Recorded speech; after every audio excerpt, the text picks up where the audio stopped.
As the first full season of the Millennium opened at Molineux, Wolves had to reflect on two successive seasons that had ended in disappointment after good late finishes. Colin Lee's side had seen Adi Akinbaye leave for Premiership neighbours Leicester City, but the signing of Temuri Ketspire demonstrated that this was a side still ambitious for Premiership football, and the development of the youth academy in such players as Jolyon Lescott and Adam Proudlock also proved that this was the case. Wolves' assault on the First Division began in earnest live on Sky on Sunday, August the 13th, against Paul Jewell's relegated Premiership side, Sheffield Wednesday. It was a match played in warm sunshine in front of a crowd of around 20,000 who were about to see the fastest sending off ever in English football.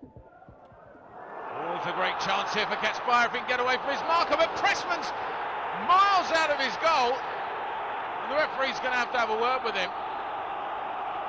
The very first minute of the game, and Kevin Pressman is in big trouble here. And he's off! Not even a minute on the watch. That must be a record. Delicately chipped in as a corner it might come to. Ketspire if he can get the layoff here. Pushes it to one side. And well, a baptism of fire there if that had been just about a foot lower. Osborne. This is Ketspire. What a goal! Temuri Ketspire in his first game for Wolves has put him ahead on 18 minutes. What a terrific strike. It was a brilliantly worked free kick. Flat for the defence. Wolves 1-0. He's everywhere and he wants to take this. And he's got a second! But no, the flag is up. May have been an offside. Just 4 minutes after he scored. Ketspire has got it in the back of the net again, but it won't count. It's another one. Booth has stolen in there. And Wednesday have an equaliser. Andy Booth, just 10 minutes from time. Sheffield Wednesday back in the game. And isn't he pleased?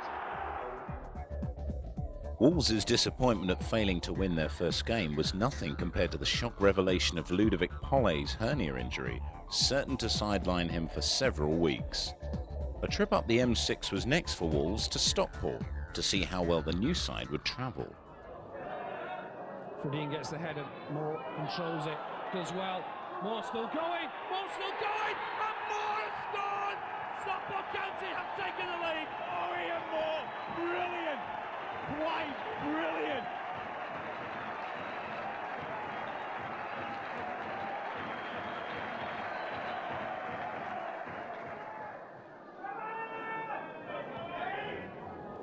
Undar makes the run.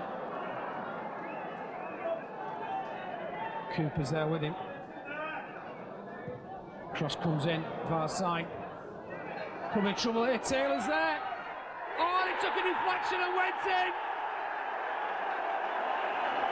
And it was Darren Daisley with a shot. He took a very wicked deflection and crept in the corner.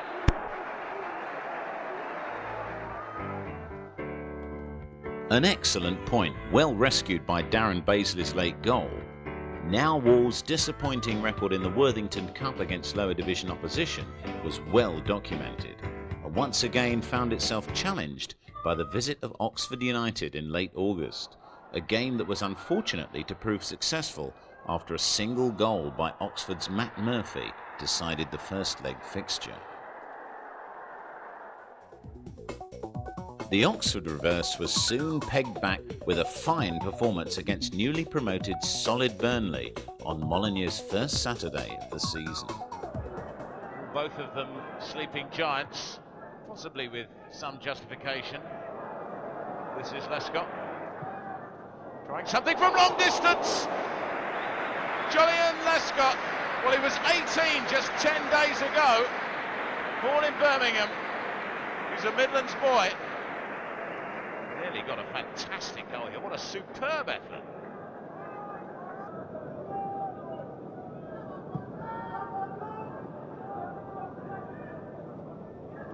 Flick on here.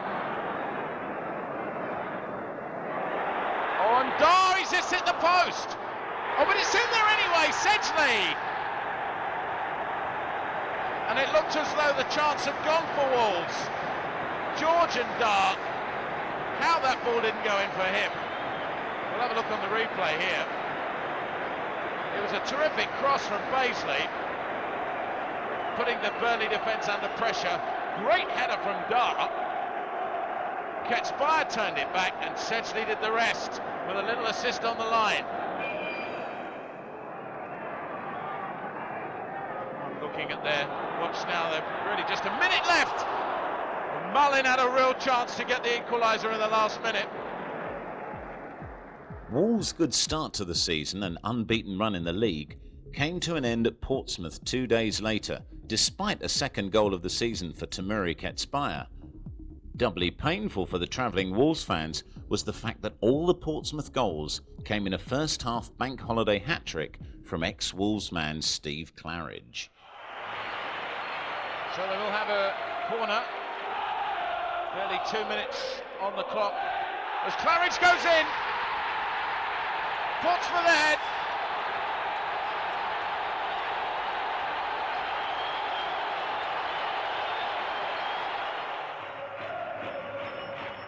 Another swinging corner and Claridge has a second. 29 minutes gone and it's Steve Claridge's day. Enormous amount of space here. Looked like a bit of an elbow maybe. A nudge perhaps by Baisley. But Claridge now is going to have the chance of a hat-trick against his old club in just half an hour. Neatly put away. That's bad news for Wolves.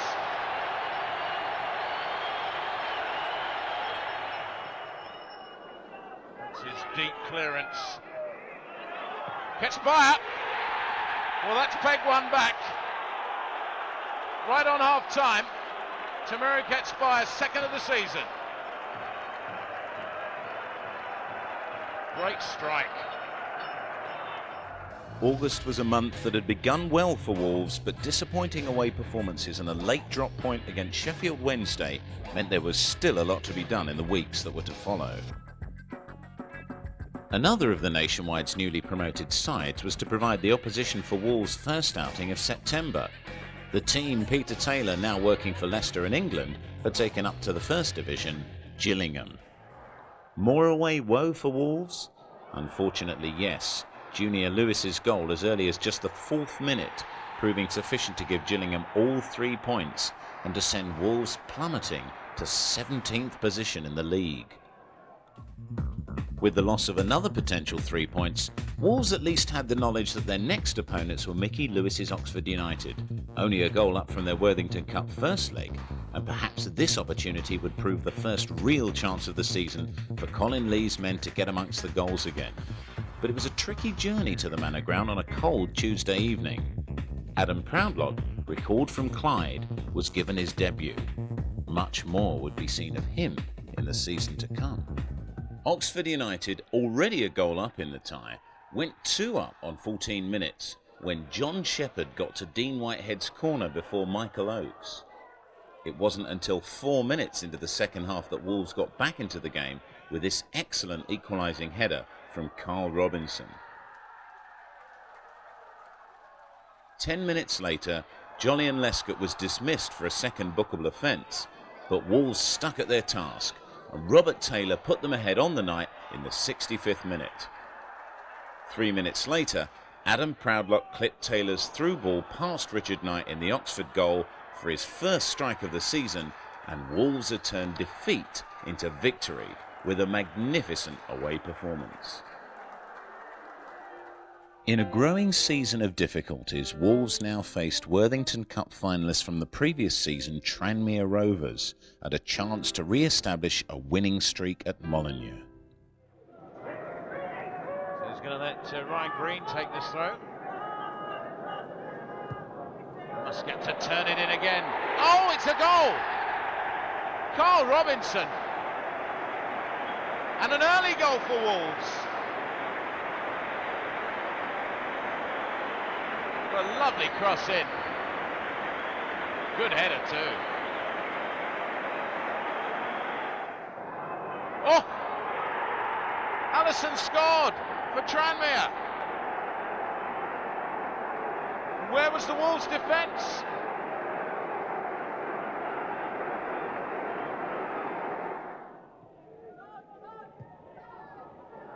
Oh, there's a lot of space here now.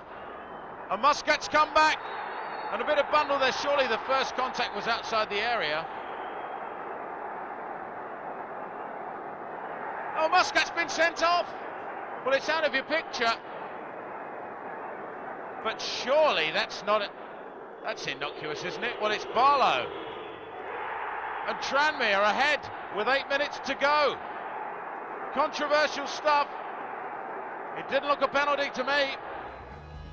A second home fixture in 4 days in front of a crowd of just 14,000 affected by the nationwide fuel crisis brought an end to Wolves' losing streak and could even have brought 3 points but for some desperate defending from the evening's opposition, Sheffield United. Wolves secured their second away point of the campaign the following weekend at Wimbledon.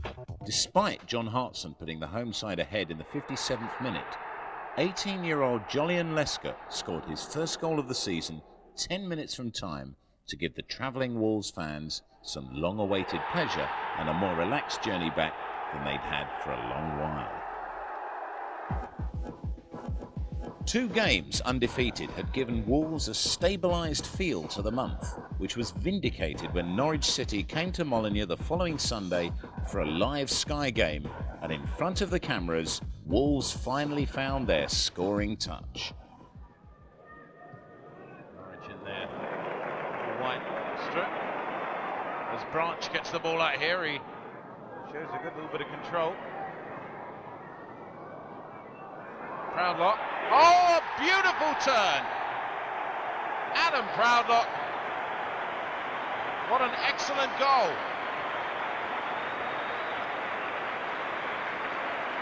Good work on the left-hand side by Branch. He might have had a little bit of an assist as the cross was deflected in the air. But look at this tight skills from Proudlock. A lovely turn to put Wolves ahead. Goal to Wolves. Number 31, Adam Proudlock. Great finish. Tony Dinning got up. Oh, and the keeper's made a terrible mistake. But Dinning won't mind. Wolves have 2 goals in 5 minutes. It was a dangerous corner, but Dinning got up well. And the keeper made a bit of a mess.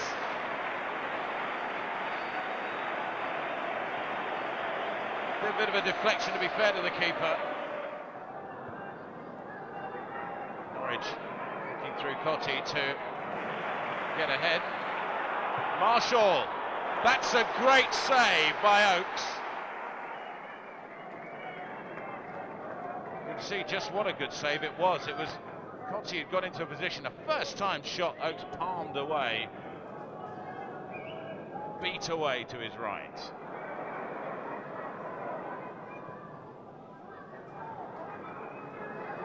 This slow build-up is so important. It's a dangerous looking cross, and it's 3 for Wolves. Oh, a beautiful cross. And Carl Robinson scores pretty much on the half-time strokes. This was a really magnificent cross to pick out Robinson, but what a great header. Goal to Wolves. Number 4, Carl Robinson. Been such a terrific performance. This is Michael Branch. What a shot! And what a game this man has had.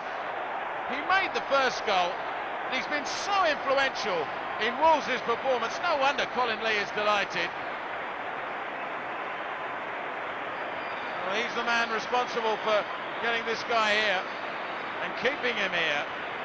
Remember, he was on loan first of all, but look at that unstoppable shot to give Wolves 4. Norwich 0. Lovely finish.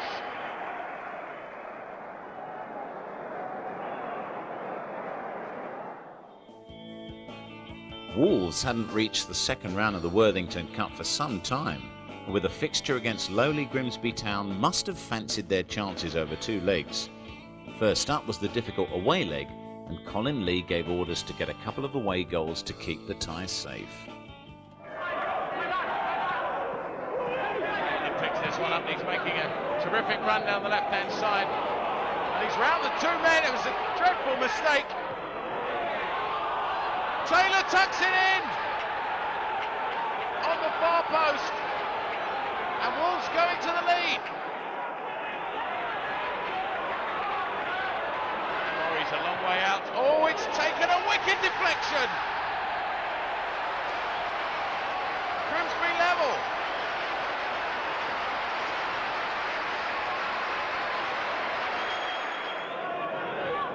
Wolves pressure. Heads it out to the right again. Big cross touching. Taylor's gone up! And Wolves back in the lead. Right on half time. Perfect time to score.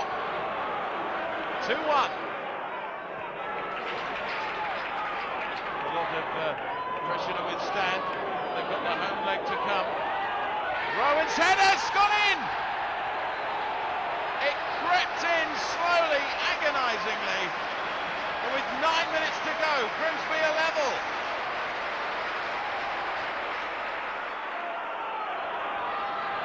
The pressure's on Wolves now. Here's real Route 1 stuff with Allen. Grimsby are in the lead for the first time in the game.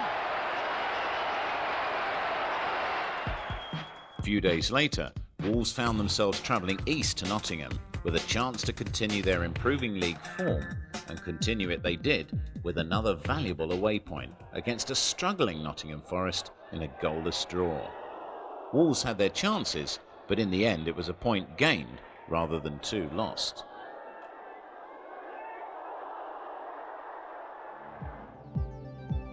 A better month for Wolves, who ended up undefeated in 4 league outings after starting September so badly, but they were still 15th, a far cry from the playoff place form of last season.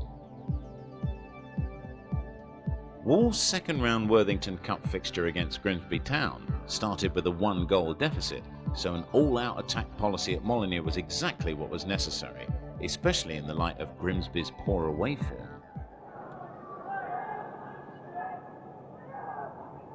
Good cut run now would be just what Colin Lee could do with Lescott. Branch again, where he's so dangerous, and it's goal! Adam Proudlock. It's that Branch-Proudlock combination again. We saw it against Norwich, and now in the cup. Good header.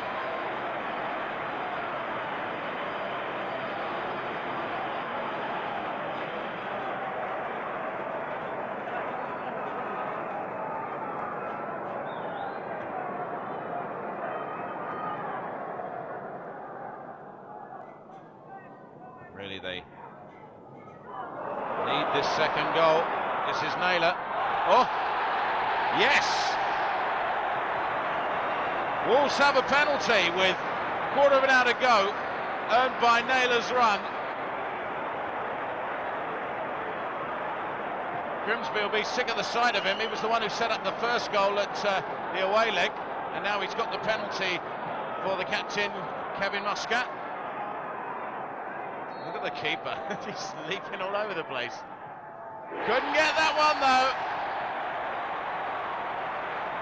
And Wolves back in front in the tie, and on the night it's 2-0. Keeper's not happy. But that's not going to bother anybody. It was a good penalty.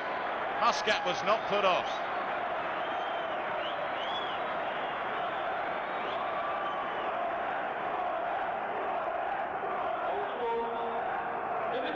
Breathing space for Wolves.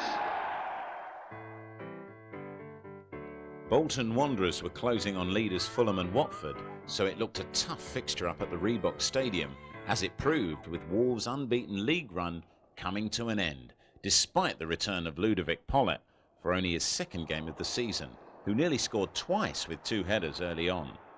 After Holdsworth had given Bolton a half-time lead in the 27th minute, Tony Dinning equalised with a superbly taken penalty in the 53rd, but Gudni Bergson wrapped up the points for Bolton a quarter of an hour later.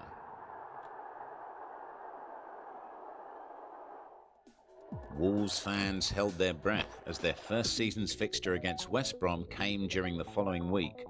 The Baggies had started well and the omens were not good.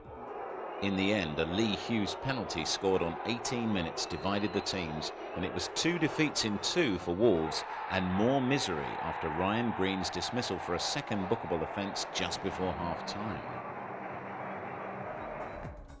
Mohamed Al Fayed's Fulham were the informed team across all 4 divisions when they arrived at Molineux.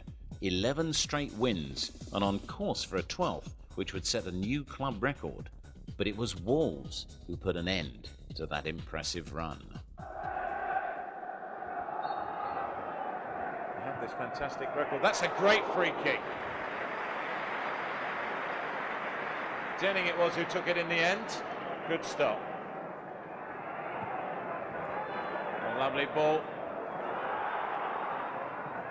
Oh! Well, that won't constitute a back pass. But Brevitt was so unlucky. Well, here's Muscat, he can hit him. That's a great effort. Kevin Muscat. Still earning the boos. Oh, that's hit the crossbar. Finnan shot. Look at this for a beautiful chip. Oakes completely beaten. Came off the crossbar. No one would have credited Wolves at this stage of the season with being able to put the blocks on Fulham, but even fewer would have allowed for the possibility of them getting anything out of a trip to Barnsley a few days later. It's a little bit foggy. The vision isn't what it could be out there. Your pictures may tell you different. Oh, it's in there, and it's McClare. It was only one of 3. But McClare taking the ball wide, and he's congratulating the linesman. Perhaps he knows something we don't. Oh, now Muscat. He's continued the run. Oh, and he just chips at him on the edge of the 6-yard box. Kevin Muscat doesn't score too many outfield goals. Usually spectacular strikes from 35 yards, but a little tuck in there. They've been looking better and better as Sinton and Naylor hits one right across the goal. Kitzbauer! What a shot! Making a habit of scoring spectacular goals. And Wolves, who were 1 down after 8 minutes, are in the lead.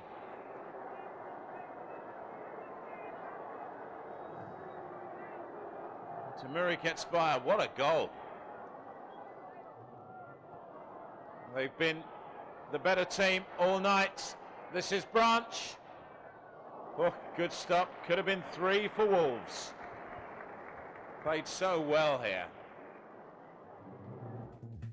Having held Fulham and won away at Barnsley, Wolves faced a third tough task, a visit from Graham Taylor's High Flyers Watford, and it turned out to be a real game to remember.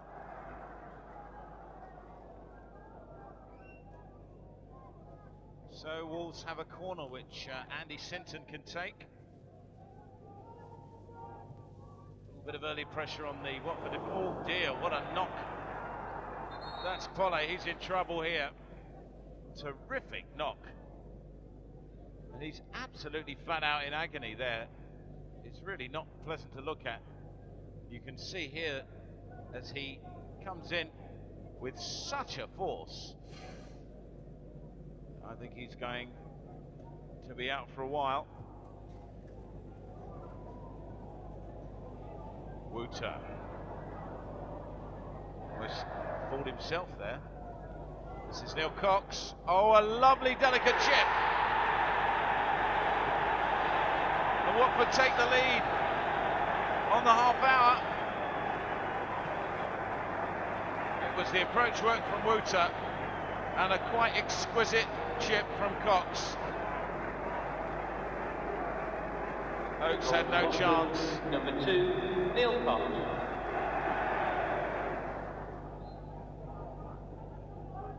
They continue to put pressure on Watford. They're doing so well to get themselves back in the Premiership. This is Mooney. Well, they have 2 in 6 minutes, Watford. And Wolves' defence nowhere to be seen.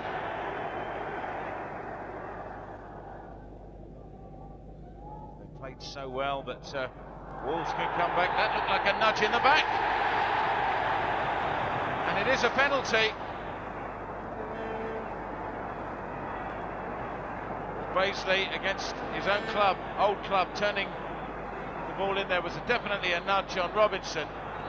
So Muscat with the responsibility. Wolves back in it at 2-1. Good time to score straight after teams come out for the second half.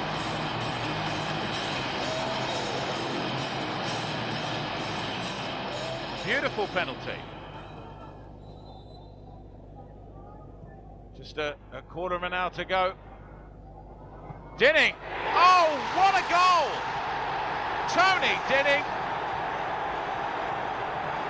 And Watford had no answer to that. And it's all that Wolves have deserved. Played so well. What a beautiful effort volley. And Wolves are level at 2-2. October was another mixed month for Wolves, but at least they had ended it with an unbeaten run of 3 games, including a very welcome first win away from Molineux. Now the challenge was really on to put a bit of distance between themselves and the bottom end of the First Division. To begin the month, Wolves might have anticipated a tougher draw now they'd reached the 3rd round of the Worthington Cup, but must have felt a little miffed at having to face runaway nationwide Division 1 leaders Fulham on their own patch in West London, despite having held them at Molineux just 11 days earlier. Nevertheless, Colin Lee's men gave of their best and had the measure of Al Fayed's men for a major part of the game. There's New England breaking on the left. That's inside to Kitsby, who's got space. Left foot strike. And that's the breakthrough. He was allowed a lot of space. New Emblem on the left. With the ball that went square. By with the strike from the edge of the box. Recovers, wins Clark. Excellent turn, Louis de Boer-Motte inside the penalty area. The strike and the equaliser. Michael Oakes frustrated. Great celebrations around West London. Fulham back on level terms. Boer-Motte chasing. Almost getting the better of Lescott, but he does inside the penalty area. Left foot strike. That'll do. Louis Boer-Motte deserves the celebrations. It was a class act. A great finish. Oh, such confidence. Fernandez. Lots of options ahead of him. Payne Sahar. Great strike, great goal. Oh, they enjoy that one. Fernandez with the through ball. Sahar turning. And Oakes deceived by the sheer quality of the precise finish. It's in the cross, in towards Emblem. Dipping strike from long range. Simon Elsborn has given Wolves hope. There could be a sting in the tail of this tie yet. Journeys to Crewe in the last few seasons had proved cold, wet and fruitless. Wolves' bogey side again mustered a couple of goals through Colin Cram in the kind of weather that seemed to even affect the quality of the pictures. It was a game to forget.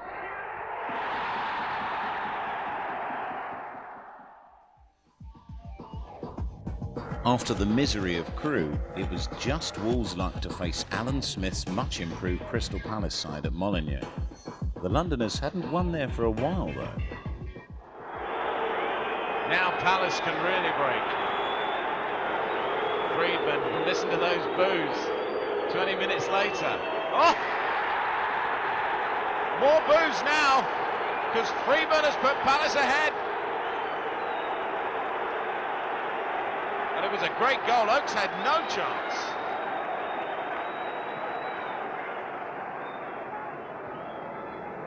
Palace continue to manage the approach play. This is Morrison. Oh, he squeezed the second in for Palace.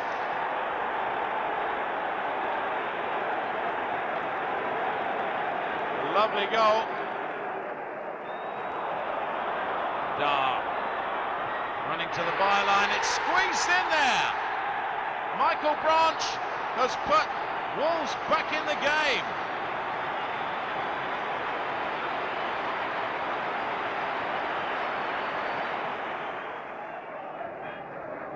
Good throw. And a turn of Friedman's. Oh, he's gone down, but Morrison will put it in. A bad mistake by Kevin Muscat. And it looked for a moment as though Wolves had got away with it. Whether or not there was going to be a penalty, it was all academic in the end. Graham Souness's Blackburn had begun the season with a run of defeats, but were now hitting form, and the travelling Wolves team were no match for the Lancastrians. David Dunn's penalty after a dubious handball decision against Kevin Muscat in the 62nd minute gave Blackburn all 3 points. Wolves finally turned the corner of a disastrous month when they met Grimsby Town in a cold midweek battle that saw them chalk up their first home league victory win for 2 months. Late coming, but very welcome when it did, lifting Wolves 6 places up the table. Fellow strugglers Queen's Park Rangers were next up in a game Wolves could not afford to lose. In the event, despite a late rally by QPR, they held on to take a much-needed point back to the West Midlands. Here's Matthew Rose. Oh, it's cut out. Real danger here now. It's George Enda. In on goal, George Enda scores for Wolves. Wolves take the lead. A defensive error. Matthew Rose knows he was responsible for that. And George Enda opens the scoring for Wolves. Cross comes in, good cross from Peacock. It's headed on. Crystal Warren, and it is a penalty. Well, there was a bit of a lead.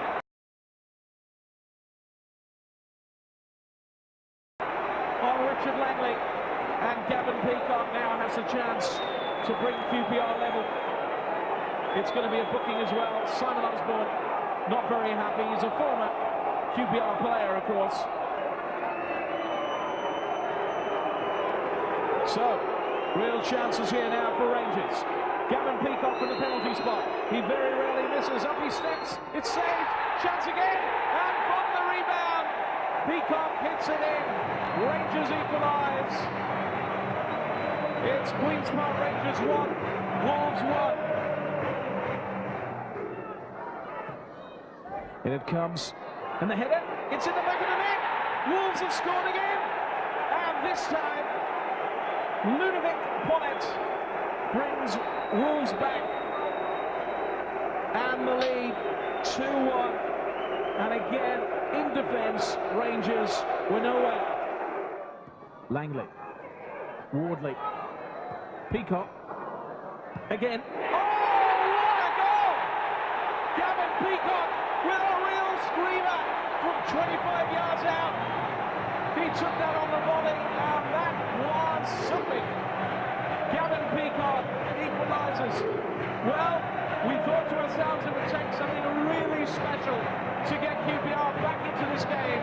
It's QPR 2, Wolves 2.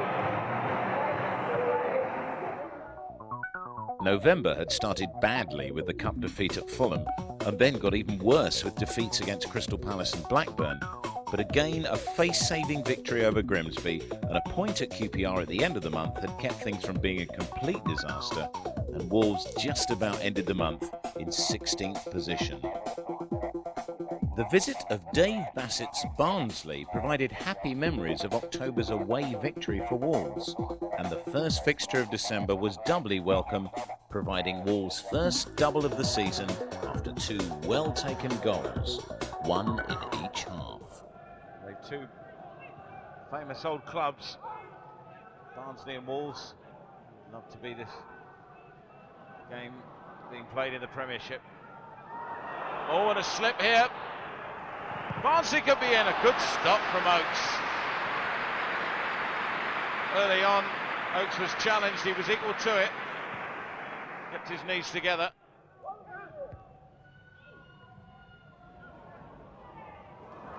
Now, a little bit of space opening up for Wolves down this right-hand side. Oh, the goalkeeper's flapped at it, and Robinson puts it in. Carl Robinson, he's got into that sort of scoring position so many times this season. I think even he must have been surprised to see the goal gaping in front of him. A good positional play.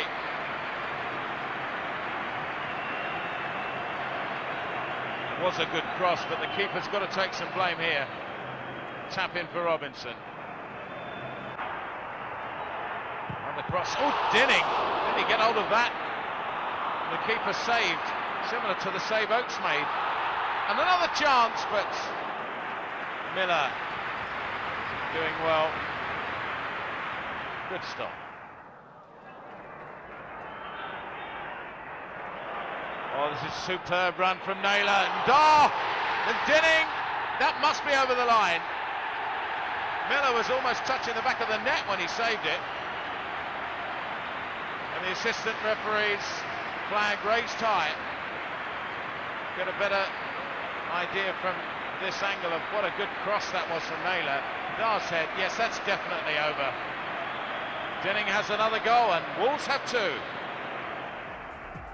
A month began well, was continued by a journey to the side at the foot of the table, but now managed by Lou Macari, a manager with ideas and plans on how to turn things round at his Yorkshire club, Huddersfield. Unfortunately for Wolves, they were to be the first victims of a change in fortunes headed by two-goal Peter and Love on his debut for Huddersfield at the Sir Alfred McAlpine Stadium. Well, this will be interesting just to see what Butler does. In fact, Butler gives it away. Yes! Well!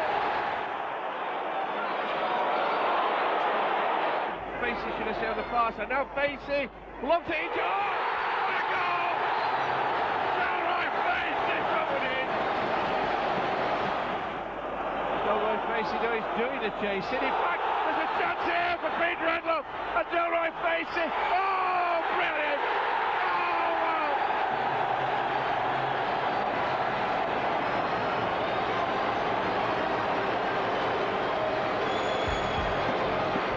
An inexplicable defeat, and anticipation hanging in the minds of all Wolves supporters as the old enemy Birmingham, still under Trevor Francis, came to Molineux the following Sunday. Wolves again now looking to probe forward through the middle, and this could be interesting. Tony Dinning brings out the save from Bennett, and the best opening of the game. Birchall again takes it. He's dangerous, this lad, isn't he? Through the middle, Birchall, this is dangerous. This is Adibona, and that's 1-0 to Birmingham City.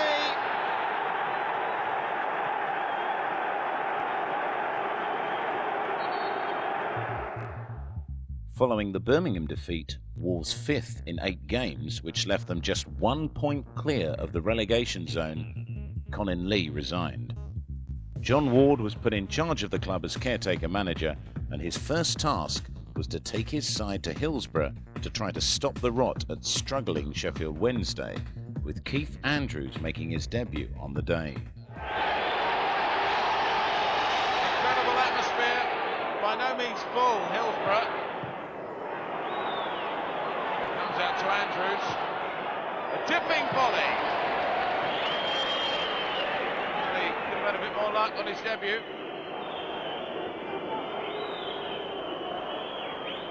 Now another Wolves corner. George Stark. Good header cleared off the line. The Wolves' pressure continues. Muscat might fancy his chances. Oh, he's called the beauty! Kevin Muscat. Glorious goal round the wall into the net. It's fantastic night here for Wolves and Saturday night at Hillsborough.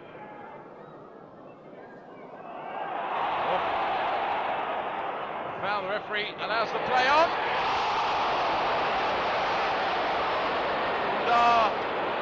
Should have scored.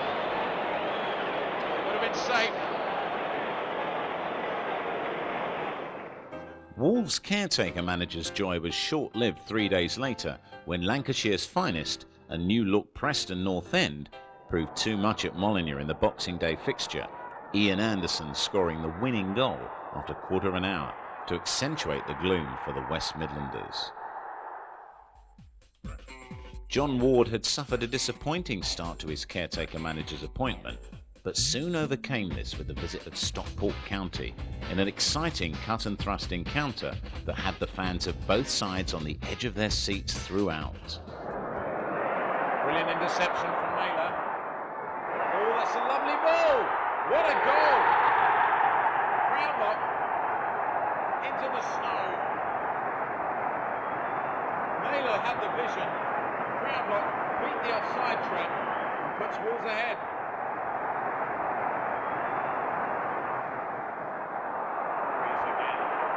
Taking two out now, Brownlock. Oh! He's just put it in his own net.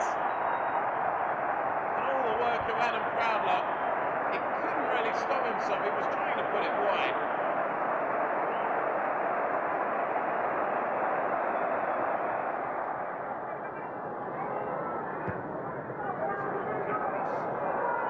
Well, there was a push there. And Stockport have a penalty. It was Muscat. It was Onvis. Well, they pulled one back. Nicholson with a penalty. It's 2-1.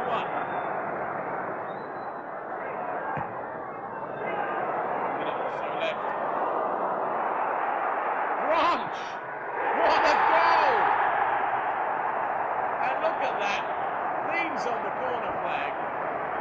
Look at this shot. He must have made 30 yards to get to it.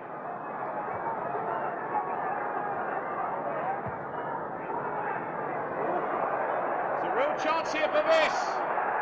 At the death, Stockport have pulled it back to 3-2. December proved another mixed month, but with 3 victories, the points in the bag raised Wolves another 2 places by the end of the month to 14th. It was, however, becoming obvious that results would have to improve significantly if a playoff place was to be an even remote possibility by the following May. The first game of the new year for John Ward pitted him against his old club Burnley. It was a fixture that Wolves wanted to win for John Ward, as well as for their travelling fans on the day, and no one would be disappointed, as it turned out. It's Mitchell Thomas to take a throw in. One of the visitors' dugout there. Into Morrow, knocks it inside. Into Weller, knocks it across. Here's Branch. Branch 1-0! What a good move! Great goal from Burnley there. It couldn't miss, could it? Because we'd broken them through, got clear on the far side, perfect ball, rolled through to him, smack into the top corner, and I make that as good a start as we've had all season, a goal on 10 minutes. Wolves up on the attack here on this left-hand side on the Bob Ross stand. Knocks it out the left back, which is Leighton Naylor, knocks it across. Well, looks like an own goal there, or is it? We can't see there. Is it Keith Andrews?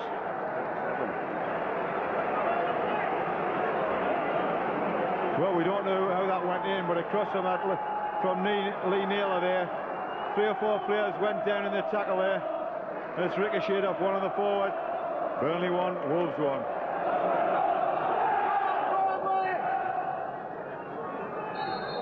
That used to, curls it into well, a curling ball there, and the couple has just knocked over the top there from the number 3 Lee Naylor there. What a great left stick that is, isn't it? And it's a corner to Wolves here on that left, and Taylor knocks it across that left foot again. Oh, well, what a great save. Well, Tony Dinning got his head on that, and what a great save from Nicopolis.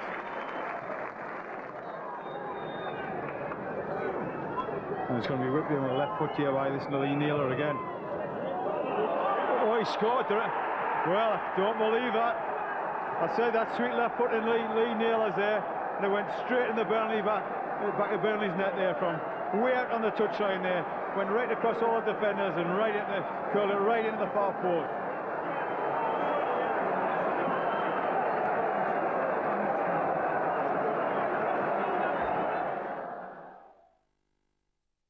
Probably knowing it was perhaps going to be my last game in charge, it was important just to me on a personal basis to go up there with a team that produced good football. We changed it round a bit then. We'd thrown Andrews in there, we'd put Proudlock back in the side.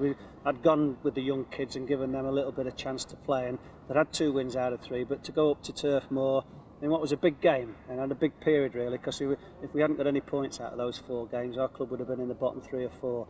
But that one, the final win for me, was a really nice one on a personal basis. So yeah, enjoyed that.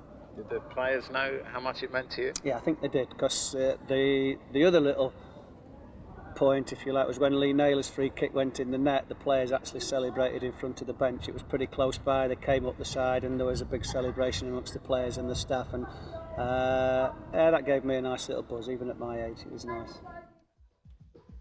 David Jones was appointed manager of Wolves on the 3rd of January after John Ward's creditable 3 wins out of 4 in charge.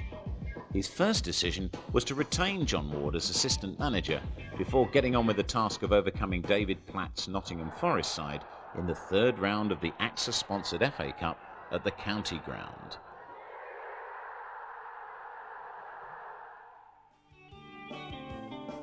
A delightful cup result over Forest for Dave Jones's first match in charge, improving on the goalless draw from September.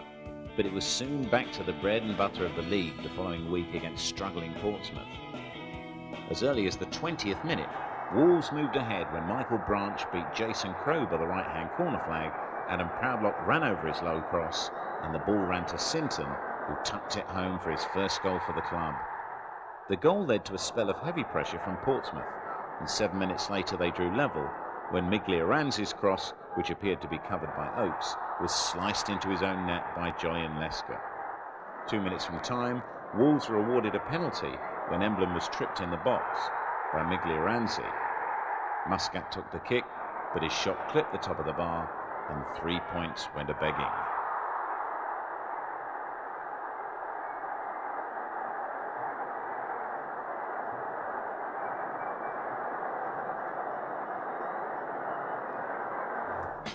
A 4th round draw away at Wycombe after the earlier FA Cup success in Nottingham looked to be a formality. And yet after Branch had hit the bar, Andy Rammell put Wycombe ahead with a scrappy goal.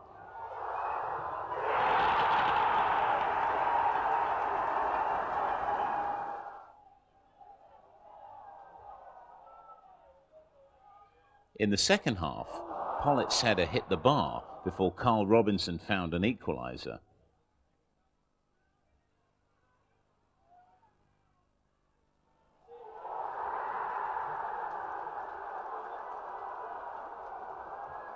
A late strike, though, by Sam Parkin upset the apple cart for Wolves, and not the first time that season that little Wycombe would surprise a sleeping giant.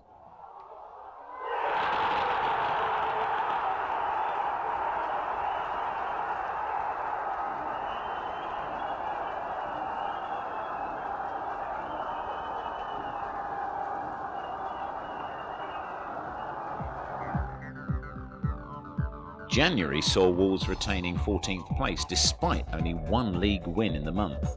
But the playoff zone was now a mighty 16 points away, almost out of reach unless a record-breaking sequence of wins could be established. Wolves fans were fired up for the visit of Gillingham and had bought the greatest number of home fans' share of the Molineux match tickets for many years. On a bleak February afternoon, however, things just didn't go Wolves' way. They're playing second division football and now they've equipped themselves so well in this division.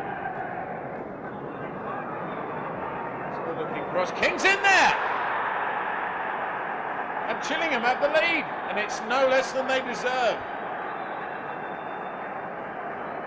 Some travelling fans can enjoy that one. Just finding the way through, finding the gaps there. Very well equipped. Branch! Michael Branch has put Wolves level. There's a lovely ball inside by Dinning and a wonderful finish by Branch. Perfectly into the corner. Put Wolves level. With Dave Jones yet to record his first league win as manager, Wolves travelled to FA Cup giant killers Tranmere, who had turned Everton over 3-0 at Goodison Park 2 weeks earlier. On the day, though, there was only one team in it.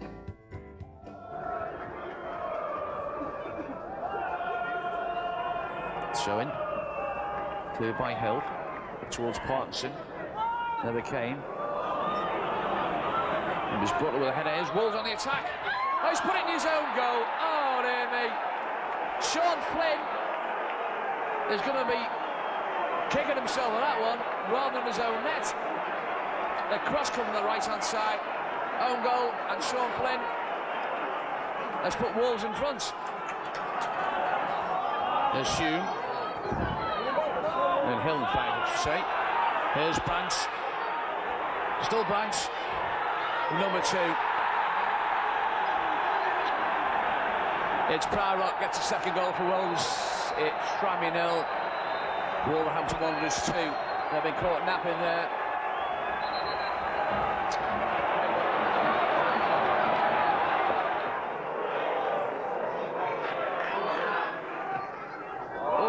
Terrible ball. Here's Branch. Can he make it 3? Should have scored. Should have done better. He'll be kicking himself with that one.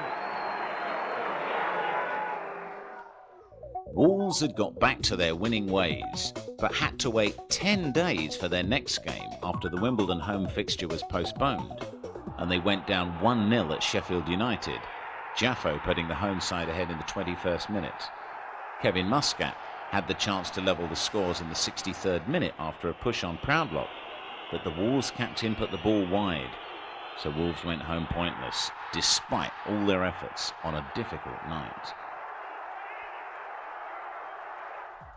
The following Saturday, Norwich inflicted a second successive defeat on Wolves, the only goal coming in the 2nd minute after a Norwich free kick saw Paul McVeigh beat Michael Oakes from close range.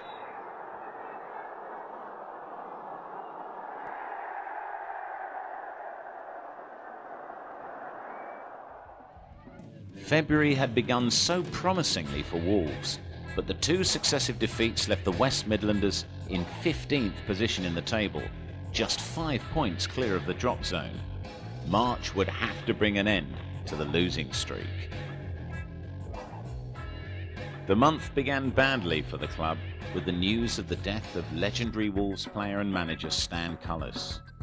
Before the Forest game, a minute's silence was observed, after which a lone bugler played the last post in honour of one of the greatest post-war managers in Football League history, who did so much for the game in general. When the football got underway, Wolves came at Forest with a new determination, and it was soon clear that this would be a very different Wolves from the team that had hit bad times in February.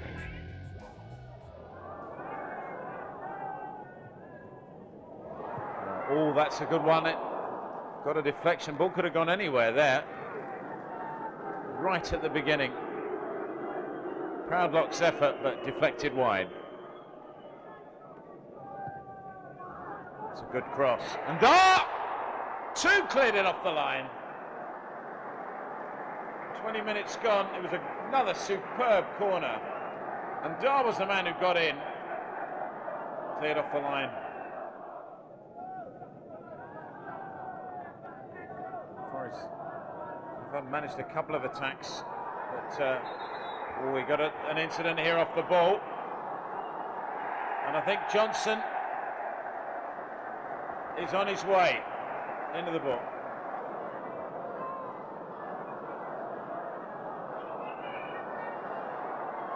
And Dar just passed. Georgian Dar, he fought his way past 4 players there, only to see the shot go wide. Even fooled the cameraman. Oh, it's in! It's an own goal by Eds. What was he doing?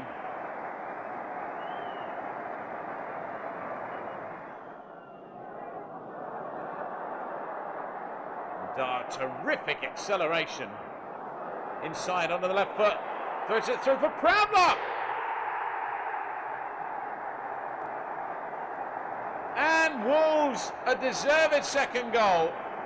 Brilliant finish by Proudlock. Naylor wanted to take this corner quickly. Well, it's another incident down here. Well, it's a second sending off. And it's Harewood. This was the incident. What a terrible tackle. Forest down to 9 men. Wolves continued their progress with an inspired performance away at Grimsby the following week. Any one of 3 could take it here. We know they can all hit them. What's it, Tony Denny from here? Oh, it's got a deflection, it's in! Got 2 deflections, but Wolves are ahead. And Tony Denny has scored. Proudlock, shaped to take the shot. We try something long distance. What a goal! What a goal by Adam Proudlock!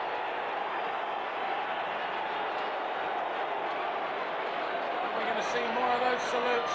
What a finish! The keeper had no chance. Wolves have a 2-0 lead. Misery was to follow on a trip to improving Preston, and 2 goals, first from McKenna, fed by Rankin, who lashed a shot into the roof of the net from 15 yards just before half-time.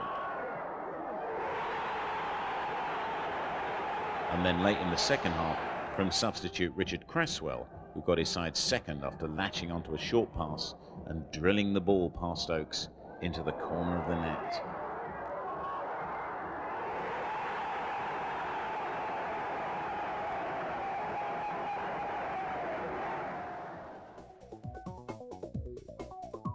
Even 2 successive victories couldn't have prepared Wolves fans for the game that was to follow, at home to the old enemy West Brom at Molineux. It was an afternoon few would forget for a very long time. Naylor. Wolves spreading the ball around with more confidence now and beginning to take control of this game. Just as I said that, of course, a stray pass changes all that. Well, and Dar's wide here, and he's round hole, and it's gone in, and it's a goal for Wolves. Georgian Dar has his 3rd of the season in the Black Country Derby and opens the scoring with a quite brilliant finish. How did he get the ball in? He took it past Holt. It was a brilliant piece of skill, and in fact it was a great piece of robbing there. Now, what are the chances at this stage? But Ndar takes it on and irritatingly rushes past Des Little. He'd stepped 1 step too far, but Ndar drilled the ball in with perfection, as the super slow-mo camera shows you here. Look at this, he looked up right in the corner. They're a goal to the good and looking for a second. Good-looking corner aimed at Ndar again. West Brom under all sorts of pressure. First time effort, it's hit the inside of the post. And Wolves couldn't get it back. What a superb effort. Pollitt really deserved better. Rested against Preston. He's back and he hit this first time with the right foot. Holt, no chance. What bad luck. And look at this, a beautiful vision from this position. Actually, credit to Holt, he did get a hand on it. Pollitt will probably take this corner. Proudlock on the line and Branch is there. Sinton it is. Up goes Ndar, it's in there! George Ndar has doubled his goals for the season in this one match. And Wolves have two. And the joy of two against the Baggies. There for all to see. It was Sinton who took the corner and up went Ndar with the power. Bit of head, a bit of shoulder there. He really got up. May even have taken a bit of a ricochet. Let's see on the super slow-mo. It did, it came off the shoulder, I think, of Butler in the challenge. Wolves look for a third.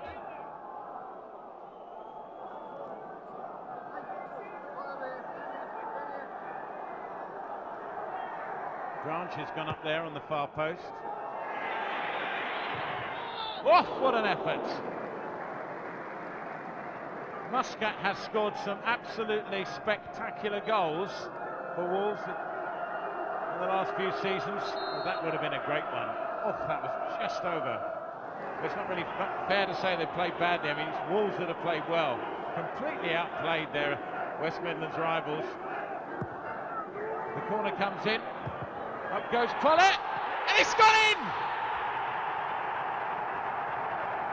Ludo Pollitt has made it 3 for Wolves.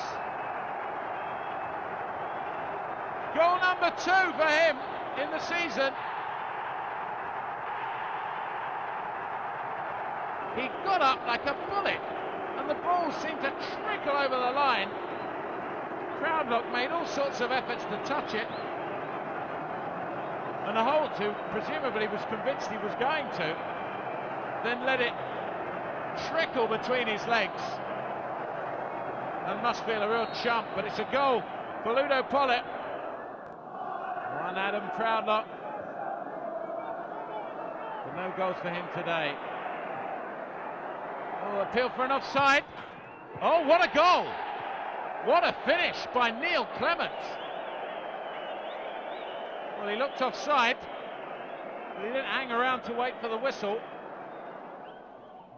March was a sad month for the loss of Wolves and football legend Stan Cullis, but the team gathered some of the old style to have their best month of the season, and the side climbed to 13th place in the table.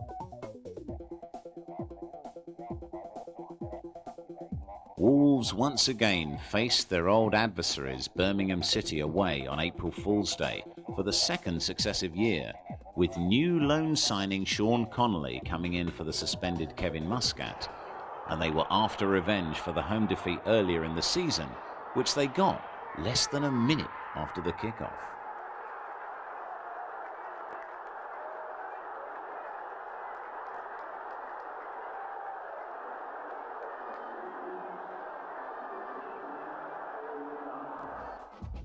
Wolves were firmly in the groove with a new winning attitude, but the Molineux Hoodoo return with a visit of Wimbledon in the following week, the only goal of the game scored by Neil Ardley in the 53rd minute.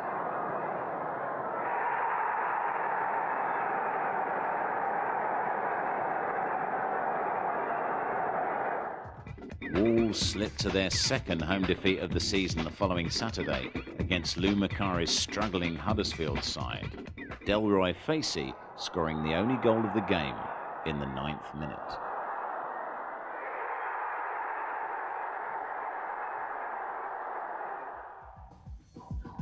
In an unprecedented third successive home game the following Saturday, Wolves managed to stop the losing Molineux slide, though only just, against a determined Crewe Alexandra, desperate for points.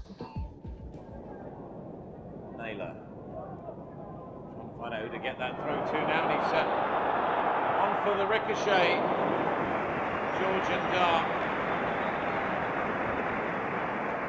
He's hurt himself. It's a terrific long throw and a real overhead. Proudlock got there, just over the bar. Oh, and Oakes getting in a tangle with his man, and they must score. Oh, the chance has gone begging. Crewe should have done better. Wolves hadn't scored for 3 successive home games, but put the form book away for a trip to Watford, in which they battled bravely for a point under pressure from the Hornets, still chasing a possible playoff pace. Not a very good header. Effect on there. Bart Williams to Smith. Mooney! Watford take the lead on 7 minutes. Smith again. Lovely move inside. It's in a left foot shot past Oates. And Watford have 2. Georgian Dart. Nice layoff for Branch to attack Watford round the back. That's got to be a penalty. Well, who will take it? It'll be interesting to see. Georgian Dart, just a minute before half time. Well, they came back at home to Watford, and they got one back now. Could be a vital goal. They have to keep pressing forward as Branch hits the corner in. And Dar's header. Proudlock! He squeezed one in with 10 minutes to go. Adam Proudlock has done it again. So many times when they move forward, as Smith has done here. Alderson, right at the death. Watford has stolen it. Oates is furious.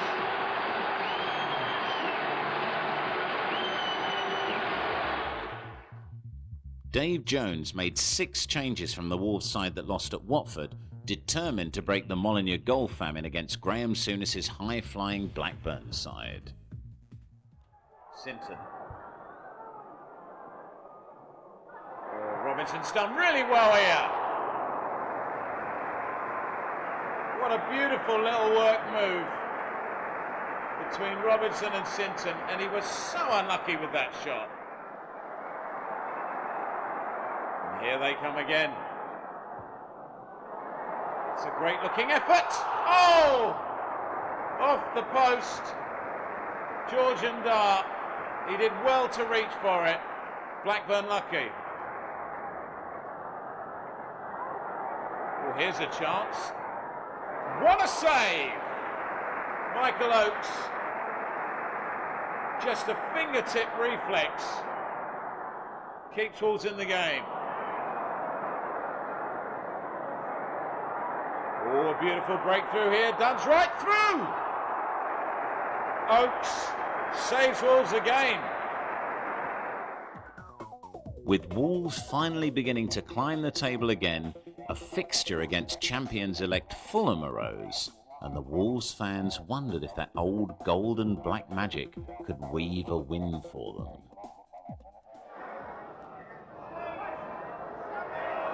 He's found Carl Hines. That's a penalty.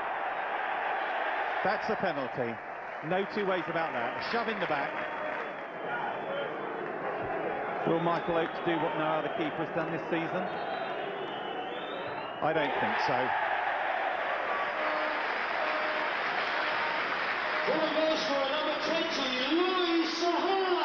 This is 25th of the season. Louis Saha.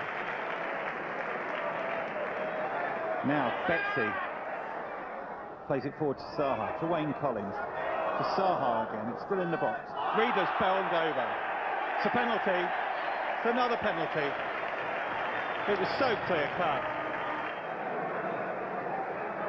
Sent him the wrong way with the first one. Saha. Correct. It's 2-0. King Louis does the business. Going goal scorer with his 32nd goal of the season, number 20, Louis Saha. 26 in the league, 32 in all. Saha, so good. No luck at Craven Cottage, but when Wolves travelled southeast across London to struggling Crystal Palace 4 days later, they found a very different atmosphere. The mud, the wet, it's typical conditions here. What a shot and what a save from Oakes! Well, you won't see many better saves than this, keeping Wolves in the game.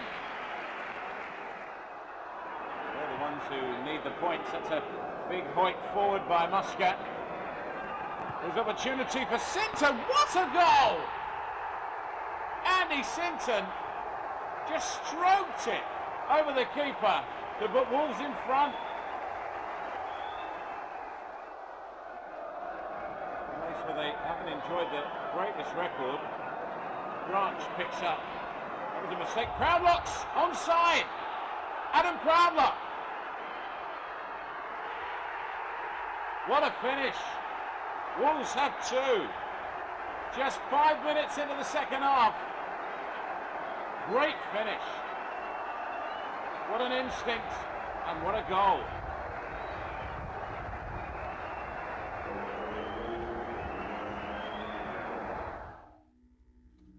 April started and ended well with excellent away performances from the Wolves side, but what went on between was the problem, featuring as it did a run of 4 Molineux games in which Wolves had failed to score.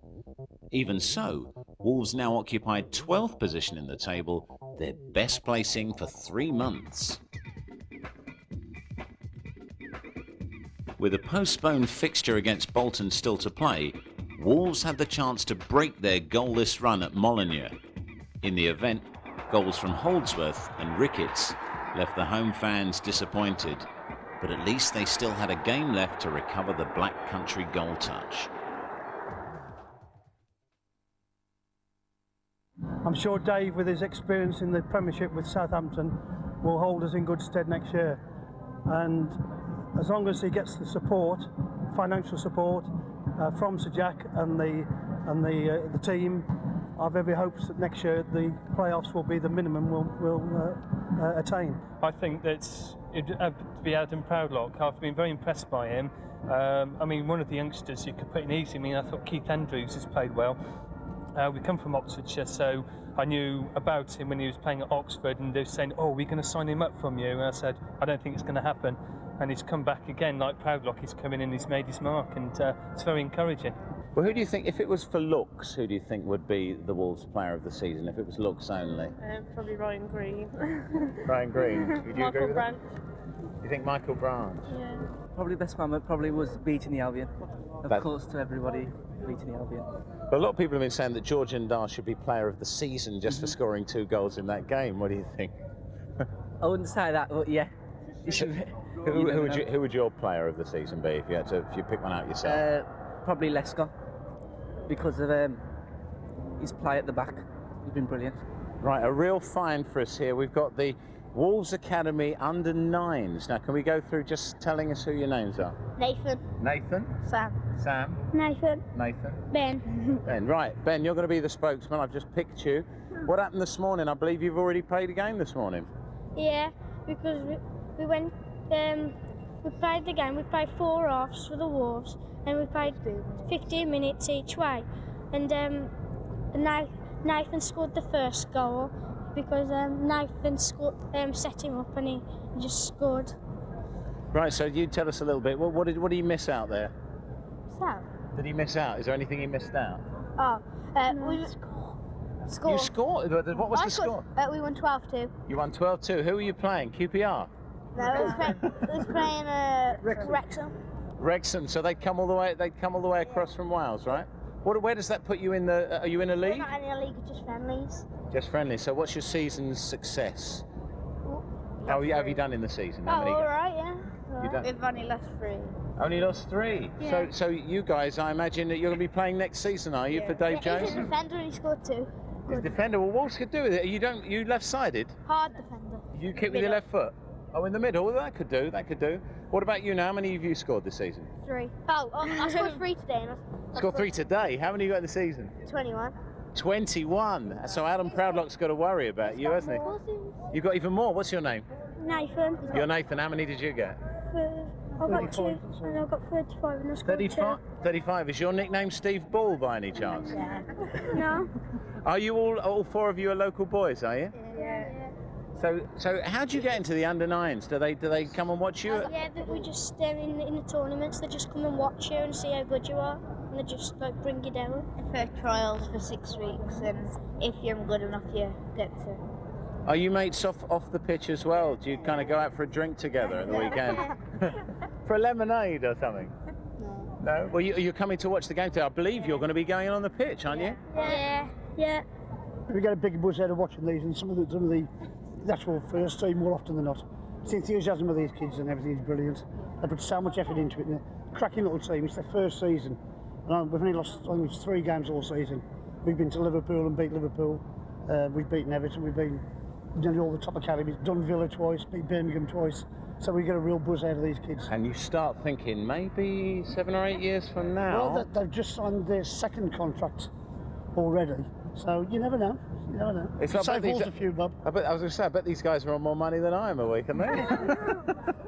I doubt that very much. The last game of the season was launched in a festival atmosphere, with David Jones making teenager Keith Andrews captain for the day. More importantly, though, it fell on the day to Wolves' young player of the season, Jolyon Lesker, to find the net for his 2nd goal for the club. Dinning, great control. Sinton on the other wing this time. A curling cross, met beautifully at the far post. Lescott! It's got in there! Lescott has his 2nd goal of the season. The ball seemed to take an age to cross the line. And even when it did, Harper desperately trying to retrieve it.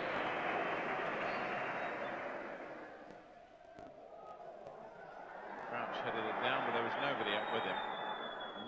Naylor's clearance straight into Andrews. And Rangers, from that freak incident, find themselves with a free kick.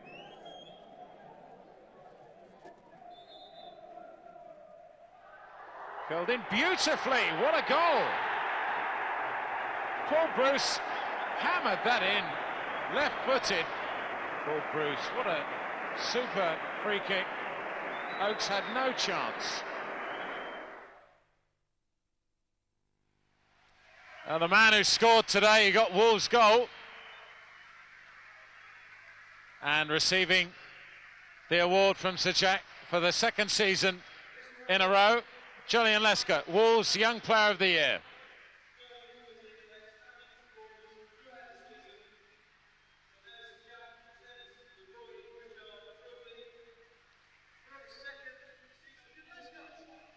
Well, a double whammy for Jolyon Lesker. Very, very popular player at Molineux. Proof of the pudding there that he's not only Young Player of the Year, but he's also runner-up for the Player of the Year at Wolves. A great honour, thoroughly deserved.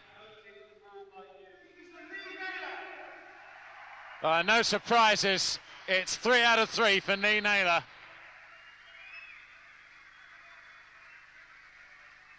A real character. Getting a high-low 5 there from Jolyon Lesker, and that's the award, the coveted award. Lee Naylor lifts it high. A local hero. The local boy, even better when you see someone who plays for his local club.